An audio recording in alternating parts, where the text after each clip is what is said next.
Kita ke krisis minyak goreng dunia. Sahabat, di belahan bumi manapun Anda berada saat ini, bersiaplah Anda memasuki masa ekonomi yang berat. Gejala inflasi meninggi, turunnya daya beli sudah menjadi gejala dunia. Namun, kita membicarakan hal yang lebih rinci sedikit tentang cooking oil atau minyak goreng dari kacamata dunia. Kita mulai dari Indonesia. Indonesia sebagai negara penghasil minyak sawit terbesar di dunia, memblok ekspor minyak sawit karena efek dari pengusaha minyak sawit main dengan birokrasi, mengekspor melebihi domestic market needs, melebihi kebutuhan pasar di dalam negeri secara domestik karena didorong oleh rasa ingin cepat kaya, dan pejabatnya pun ikut bermain kong kali kong dengan para oligark. Maka terjadi kelangkaan minyak goreng di Indonesia. Rakyat teriak. Dan tindakan berikutnya untuk menyelamatkan muka pejabat, sekarang mereka melakukan pemblokadean pengiriman minyak sawit ke seluruh dunia. No ekspor. Ini membuat dunia panik. Kita semua tahu, dua negara penghasil minyak bunga matahari sekarang lagi berperang. Ada juga minyak goreng lainnya, misalnya minyak sayur berbahan kedelai atau soybean oil. Namun saat ini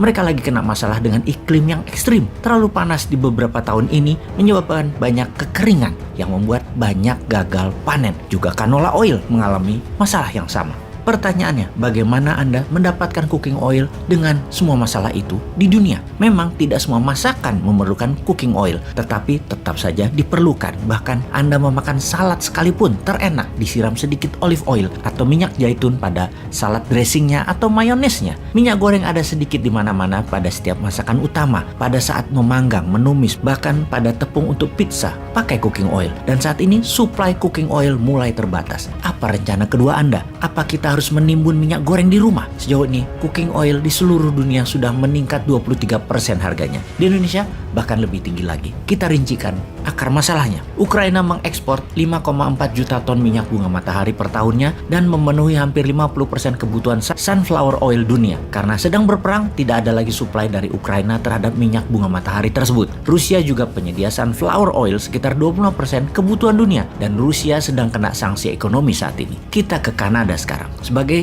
negara terbesar penghasil rapeseed oil, Kanada sedang terkena dampak cuaca ekstrim sehingga produksinya turun 26%. Kemudian kita ke Argentina, Brazil, dan Uruguay sebagai negara penghasil soybean oil. Dan negara-negara ini sedang berjuang karena masalah kekeringan yang parah hingga produksi mereka turun lebih dari 30% dalam 2 tahun terakhir. Malaysia, negara terbesar kedua penghasil minyak sawit, kekurangan tenaga kerja di kebun sawit sehingga menurun hasil produksinya. Untuk menambah keruwetan dunia, Indonesia melempar bensin di tengah bara api. Indonesia sebagai negara terbesar penghasil minyak sawit melarang untuk mengekspor minyak sawit. Indonesia merupakan penghasil sepertiga ekspor minyak goreng atau 30 ton per tahunnya. Pengimpor terbesar sawit Indonesia adalah India dan Tiongkok. India bahkan menggantungkan 50% lebih kebutuhan minyak gorengnya dari Indonesia, di mana India merupakan negara terbesar di dunia pengguna minyak goreng. 1 tahun 13 juta ton kebutuhannya. 60%-nya adalah minyak sawit, 20%-nya adalah soybean oil, dan 12% sisanya adalah sunflower oil. Juga sisanya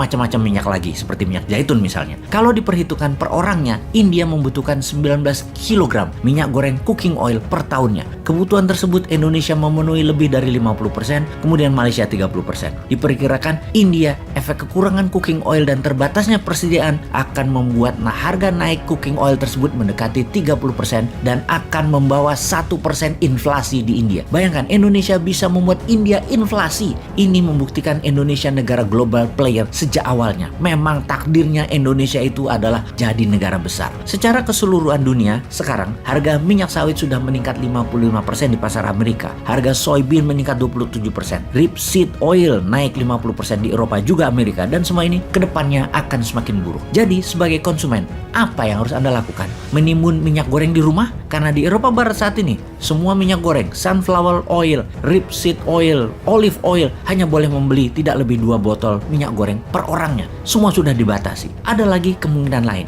di mana 15% cooking oil ini dipakai sebagai bahan bakar saat ini. Dulunya untuk menurunkan harga bensin, di mana harga minyak goreng sebagai penyeimbangnya. Sekarang jauh lebih mahal jadinya. Ini membuat dunia akan kekurangan 15% atas kebutuhan minyak sebagai bahan bakar. Lihat betapa mengerikan semua ini efek rantainya. Secara teknis, tidak ada cara meningkatkan produksi. Dan secara singkat, inilah geopolitik yang memukul rumah tangga dunia. Semoga paham.